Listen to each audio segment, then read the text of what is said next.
السلام علیکم ورحمۃ اللہ وبرکاتہ۔ قرآن پاک کی تلاوت کی فضیلت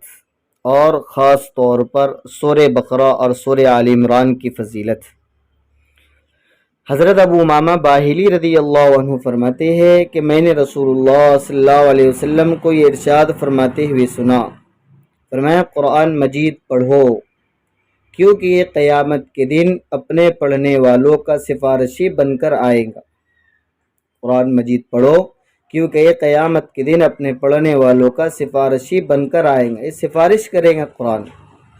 حدیث کے اندر بھی ہے نا، روزہ اور قرآن یہ دونوں ہماری قیامت کے دن سفارش کریں گے، کیونکہ یہ قیامت کے دن اپنے پڑھنے والوں کو اپنے سائے میں لے ہوئے اس طرح آئیں گی جیسا فرمایا کہ سورہ بقرہ اور آل عمران جو دونوں روشن صورتیں ہیں، سورہ بقرہ اور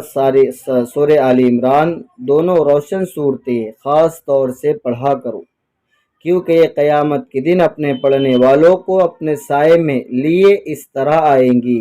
جیسے وہ ابر کے دو ٹکڑے ہو۔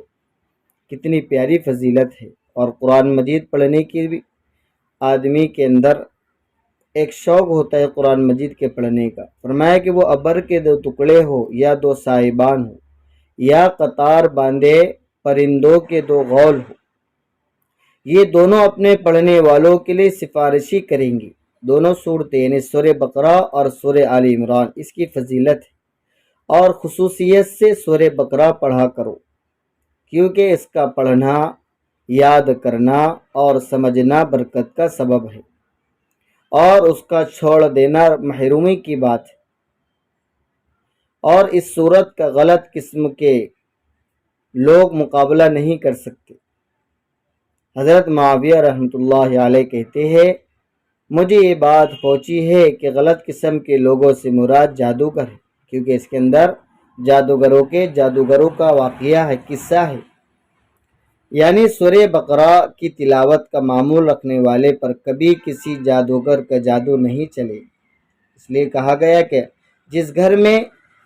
3 دن یا 40 دن سورہ بقرہ پڑھی جاتی ہے، اس گھر کے اندر جنات اور شیاطین کبھی پناہ نہیں لے سکتے، کبھی اپنی جگہ نہیں بنا سکتے ہیں۔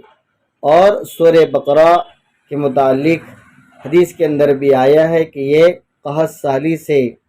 اور بھوک مری سے ہماری بچاتی ہے اور شر سے ہماری حفاظت کرتی ہے، اس لیے پڑھنے والوں کا خود بھی شر سے حفاظت ہوتی ہے اور گھر والوں کی حفاظت ہوتی ہے۔